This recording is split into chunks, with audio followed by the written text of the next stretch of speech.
Can you believe she's doing nothing, even though she's about to have a baby? What kind of parenting did you do? When I opened the front door, I saw my daughter Jessica and her husband, Thomas. He was frowning and complaining about dust under the table and a dirty bathroom floor. He seemed to think Jessica not cleaning meant I failed as a parent. It's hard for her to bend down with her big belly. If he cares so much, why doesn't he clean it himself? Before I could respond, Thomas reached for the door. I can't deal with someone who can't keep a house clean. I'm leaving her, he said.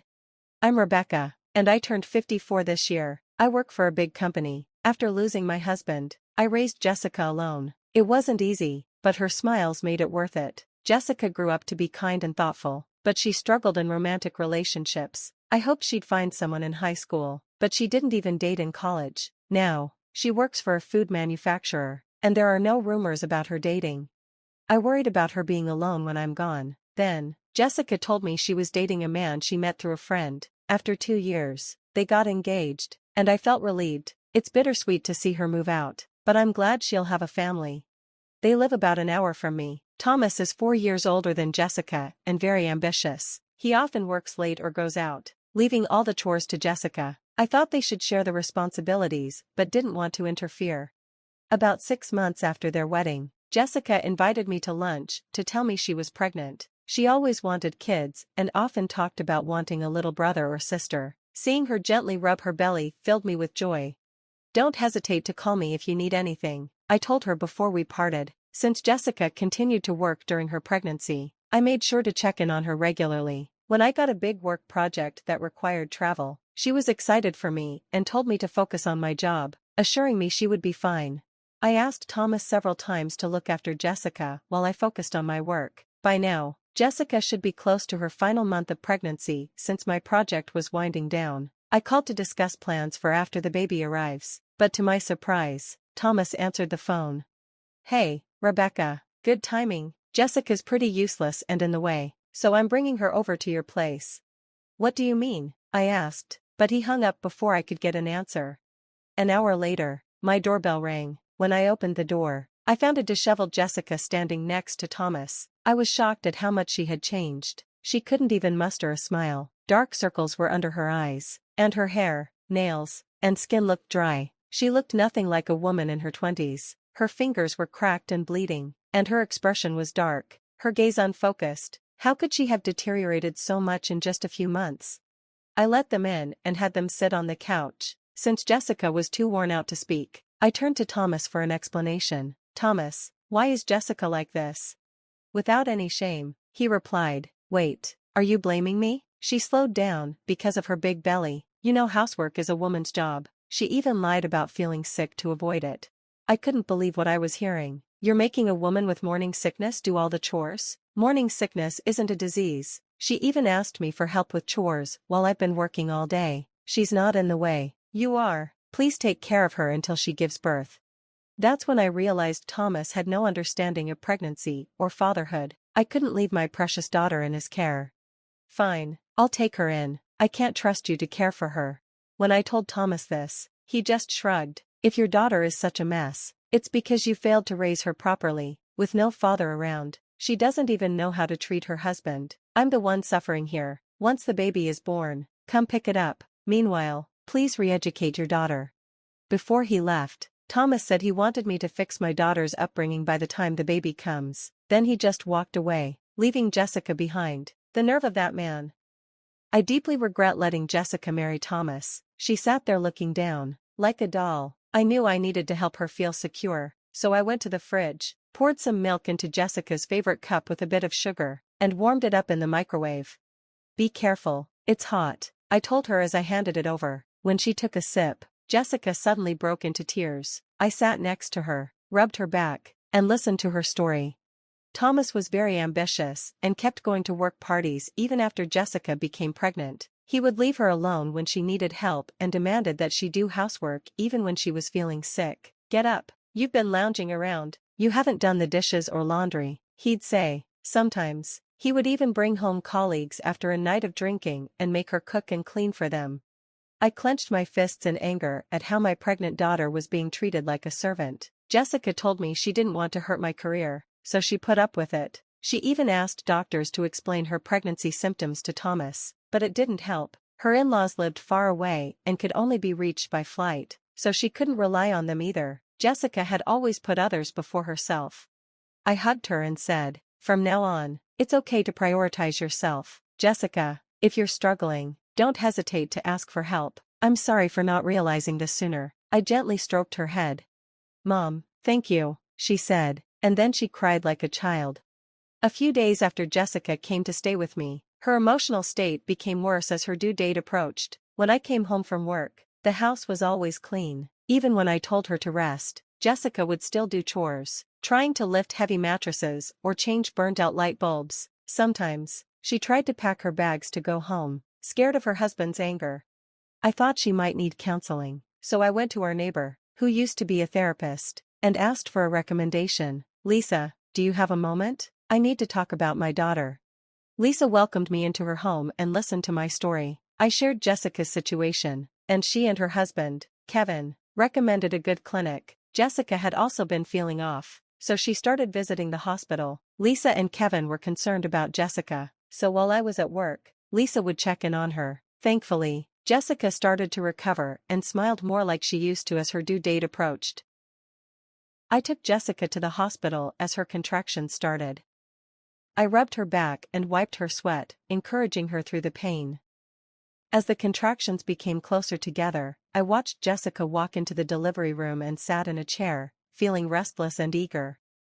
Finally, I heard the baby's cries. A nurse came out to tell me that both mother and child were healthy, which was a relief. When I went to see them, Jessica was holding our sleeping baby in her arms. I felt angry at Thomas, but still told him that they had welcomed a healthy baby girl. As he entered the hospital room and saw his newborn, Thomas blurted out, "Yuck. Babies look like monkeys. They're not cute at all. Jessica, you're not even wearing makeup and just lying in bed. You're so lazy, put some effort into how you look. You're a woman." Before I could respond, the nurses and doctors who heard him lost their tempers. They surrounded Thomas and shouted, "Are you even a husband? Your wife just gave birth, risking her life. She's exhausted. Can't you say something nice?" But Thomas, visibly irritated, shot back, "Shut up. My mom worked right after giving birth. This is clearly laziness." I was shocked. I had never heard of a woman working immediately after childbirth, and it made sense that he wouldn't know since he had never shown interest in pregnancy or childbirth. Thomas stormed out and didn't even show up when Jessica was discharged. I was worried about sending her back to him, so I told Jessica she could stay with me. But she insisted on going home, saying it wouldn't be fair for the child to grow up without a father. Reluctantly, I called Thomas to see if he would pick them up. He replied, "I'm busy with work, so please take care of things there. I don't want to lose sleep because of a crying baby," and hung up right after that. I brought Jessica home, suggesting she stay until she got used to being a parent.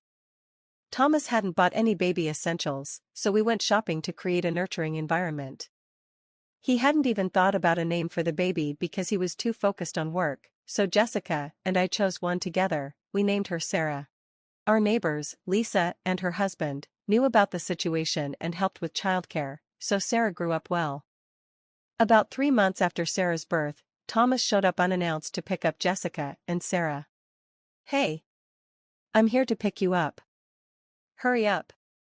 You're always so slow," Thomas yelled from the front door.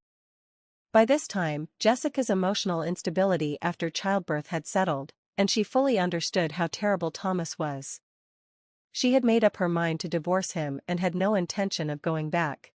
From behind the door, Jessica said, "I won't be controlled by you anymore. I'm not coming back home. I'll mail you the divorce papers, so sign them." Thomas yelled back, "Are you kidding me? In today's world, a man with a wife and kids is more likely to succeed. What's the point of being married to you if we divorce? I'm never getting divorced." My daughter was furious, realizing her husband had married her and had a child just for his own career advancement. Before I could yell back at him, the door next door opened. Our neighbors, Lisa and her husband Kevin, stepped out, having heard Thomas's loud voice. When Thomas glanced at Lisa, his expression changed. Kevin, who was Thomas's supervisor, approached with a surprised look. "So, you're Jessica's husband? I can't believe a terrible man like you, who neglected his child for 3 months, is the one who married her. You lack empathy, and I can't trust my team to someone like you. I'll let the CEO know about this. Consider your promotion cancelled," Kevin said sternly to Thomas. "Please, Kevin, reconsider," Thomas pleaded, clinging to him with tears in his eyes. Kevin cut him off, saying, "You have nothing more to say to me. You only ever cared about your work." Defeated, Thomas dropped to his knees. Kevin was known in the neighborhood and at work as a family man who couldn't tolerate Thomas treating his family like tools. Apparently, Thomas had been putting on a good face at work just to get a promotion. That day, Thomas went home quietly, but once at the office, he started pestering his colleagues and subordinates, saying, "Hey, could you put in a good word for me with the boss for a promotion?" When no one complied, he went straight to the CEO. "Sir, I've worked hard for this company every day. My sales numbers are consistently high. Please approve my promotion." The CEO replied, "I've heard from your boss that while your performance numbers look good, you've been using aggressive tactics to win contracts. Just raising your own numbers isn't enough. A deal that tarnishes the company's image is still negative, even if it's successful. If you can't consider that, you can't move up." Thomas left the CEO's office, with a defeated look on his face. The CEO was well known for his integrity and was occasionally featured on TV. The CEO based his judgment on more than just the reports. After that, Thomas lost his motivation at work. His constant mistakes became a burden, and he was transferred to a regional department with hardly any responsibilities. At least he wasn't fired. Once the transfer was settled, Thomas kept coming to our house, saying, "Jessica, it was my fault. I want another chance. I want to see Sarah, I'm her father." Both Jessica and I ignored him. But when he became too persistent, Kevin warned him that he would report him to the CEO, which would get him fired. After that, we didn't see him anymore. It seemed his feelings for Jessica were shallow. When Kevin learned that Jessica was having trouble getting her divorce finalized, he referred her to a top-notch attorney. The divorce went smoothly, and Jessica was even able to claim compensation for emotional distress. After the divorce, Thomas moved to a rural area and seemed to be living a quiet, lonely life. Kevin told me that the last time Thomas came into the office, he looked unrecognizable. His shirt and suit were wrinkled, he had grown a beard, and he had lost a lot of weight. In the small town where Thomas moved, it's not easy to visit a dry cleaner or convenience store without a car. Whether he's trying to save gas or just can't be bothered, he might be struggling. Since he never helped with housework, he probably doesn't know how to take care of himself. He should regret how he treated Jessica like a servant when he was there all alone. Maybe Thomas feels like he has lost everything since the divorce and losing custody of Sarah. He even started to forget the child support payments he promised to make. When Jessica called to remind him, he would tell her how hard his life was, almost in tears. I advised Jessica to inform her lawyer, and as soon as she requested child support through legal channels, it got paid. So far, we haven't heard anything from Thomas about wanting to see Sarah. If Sarah wants to reach out to him, we will, but Jessica and I agreed that we would pour lots of love into raising her into a fine adult, even without a father around.